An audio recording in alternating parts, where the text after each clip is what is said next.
छत्तीसगढ़, खासकर बस्तर क्षेत्र लंबे समय से नक्सलवाद की चपेट में रहा। घने जंगल, पहाड़ियां, सीमावर्ती इलाके नक्सलियों के लिए छिपने की जगह बन गए, जिससे सुरक्षा बलों के लिए किसी भी प्रकार का ऑपरेशन चलाना, सड़क बनाना, चीजों में काम करना, विकास की ओर राह बनाना मुश्किल हो जाता है। नक्सलियों के हमलों ने बस्तर में 7 जिलों यानी कि बस्तर, कांकेर, कोंडागांव, नारायणपुर, बीजापुर, सुकमा और दंतेवाड़ा में विकास को पूर्णतः रोक दिया था।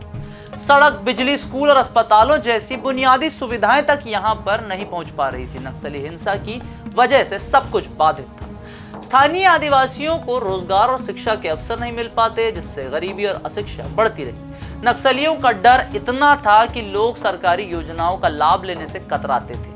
मुख्यमंत्री विष्णुदेव साय ने इसे छत्तीसगढ़ पर धब्बा बताया, जो राज्य की छवि और प्रगति को नुकसान पहुंचाता, और नक्सलवाद ने बस्तर को पर्यटन और उद्योग के लिए भी अनुपयुक्त बना दिया था। टोटली यूजलेस, मतलब वहां पर किसी भी प्रकार का टूरिज्म या इंडस्ट्रियलाइजेशन होना मुश्किल था। इसका एक दूसरा पहलू भी माना जाता है कि जब बस्तर के अंदर में इन सब चीजों को रोका जा रहा था, उसका कारण ये हुआ करता था कि इंडस्ट्रीज जब वहां पहुंचेंगी तो जंगल और जितनी भी प्राकृतिक धरोहर की चीजें हैं उन्हें नुकसान पहुंचेगा। और जल, जंगल, जमीन की लड़ाई का नाम लेकर लगातार माओवादी वहां पर अपना कब्जा किए हुए थे, और इस कब्जे की वजह से आर्थिक विकास भी रुक चुका था। अब नक्सलवाद ने किन विकासों में बाधा डाल रखी थी, आइए नजर डालते हैं। क्या है सरकार की नक्सल विनाशी योजना, करेंगे सभी जानकारी आपसे साझा। नाम हमारा आशीष गुप्ता, देखना शुरू कर चुके हैं NH24/7 डिजिटल। नक्सलवाद ने बस्तर में विकास को कई तरह से प्रभावित किया है। नक्सलियों द्वारा सड़कों, पुलों और सरकारी इमारतों को नष्ट करने से बुनियादी ढांचे का निर्माण बहुत मुश्किल हो गया है। एक बेसिक किसी भी जगह को विकास की ओर बढ़ाना होता है तो एक बुनियादी ढांचा बनाना पड़ता है, इंफ्रास्ट्रक्चरल डेवलपमेंट, इमारतें बनाना, सड़क बनाना, पुल बनाना, ताकि आवाजाही आराम से हो सके। उदाहरण के लिए सड़कों की कमी के कारण सुरक्षा बलों को समय पर सूचना नहीं मिल पाती और स्थानीय लोगों को बाजार या अस्पताल तक पहुंचने में दिक्कत होती थी। नक्सलियों का स्थानीय लोगों में डर इतना था कि वे सरकारी योजना में हिस्सा नहीं ले पाते थे। शिक्षा और स्वास्थ्य सेवाएं भी प्रभावित होती थी, क्योंकि स्कूल और अस्पताल अक्सर नक्सली हमलों का निशाना बन रहे थे। बस्तर में प्राकृतिक संसाधन जैसे कि आयरन ओर, कोयला, लिथियम प्रचुर मात्रा में है, लेकिन नक्सली हिंसा के कारण खनन और उद्योग स्थापित नहीं कर पा रहे थे। जाहिर सी बात है, लेकिन ये उद्योग डालने से काफी भारी मात्रा में प्रकृति को वहां पर नुकसान भी होगा। यह भी एक सिक्के का दूसरा पहलू है। लेकिन इससे रोजगार के अवसर भी पैदा होंगे और आदिवासी समुदाय गरीबी से दूर भी होगा, जब वहां पे नए अवसर विकास होगा।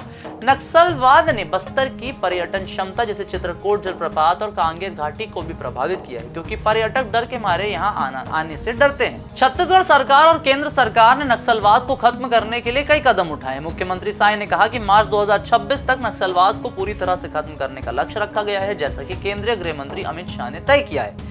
इसके लिए पड़ोसी राज्यों के साथ मिलकर एक संयुक्त कार्यबल यानी JTF बनाया जाएगा, जो नक्सलियों को अंतरराज्यीय सीमा को पार करके भागने से रोकेगा। सुरक्षा बलों ने बस्तर में 33 नए सुरक्षा शिविर खोले हैं और 29 और खोलने की योजना है। ये शिविर न केवल सुरक्षा प्रदान करते हैं, बल्कि गांव में सड़क, बिजली और राशन कार्ड जैसी बुनियादी सुविधाएं भी लाते हैं। सरकार की नियाद नलिनार योजना के तहत सुरक्षा शिविरों के पास गांव में 52 योजनाएं और 31 सामुदायिक सुविधाएं दी जा रही हैं। साथ ही छत्तीसगढ़ नक्सलवादी आत्मसमर्पण और पीड़ित राहत एवं पुनर्वास नीति 2025 के तहत आत्मसमर्पण करने वाले नक्सलियों को 10,000 रुपए की मासिक मानदेय, जमीन, रोजगार और प्रशिक्षण भी दिया जा रहा है। पिछले 15 महीनों में 1300 से ज्यादा नक्सलियों ने आत्मसमर्पण कर दिया है। और इन सबको देखते हुए ये माना भी जा रहा है कि विष्णुदेव साय सरकार के राज्य में छत्तीसगढ़ में बहुत तेजी से नक्सलवाद अपने पांव समेट कर गिव अप करते हुए छोड़ के क्षेत्र जाना चाह रहा है। नक्सलवाद के खात्मे के बाद बस्तर को पर्यटन और उद्योग का केंद्र बनाने की योजना है। इस बात को लेकर नेटिजन्स में विभिन्न प्रकार की बहस भी छिड़ी हुई है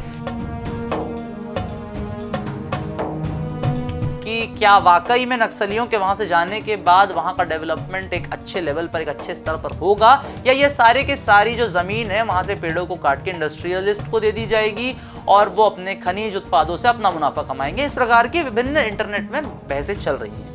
लेकिन मुख्यमंत्री साय ने कहा कि बस्तर को छत्तीसगढ़ के मुकुट का मणि बनाया जाएगा। चित्रकूट जलप्रपात, कांगेर घाटी, राष्ट्रीय उद्यान और गुफाओं जैसी प्राकृतिक आकर्षणों को विश्व पर्यटन मानचित्र पर लाने की कोशिश हो रही है। होम स्टे को बढ़ावा देकर स्थानीय आदिवासियों को रोजगार दिया जाएगा। सरकार लघु वनोपज संस्करण उद्योग और पशुपालन को प्रोत्साहित करेगी ताकि आदिवासियों को अपनी पारंपरिक आजीविका से आय मिल सके। सिंचाई सुविधाओं को बढ़ाने और बुनियादी ढांचे जैसे सड़क और बिजली के विकास पर ध्यान दिया जाएगा। साय ने स्पष्ट किया कि कोई जबरन औद्योगिकरण नहीं होगा, स्थानीय लोगों की सहमति और विश्वास के साथ ही काम किया जाएगा।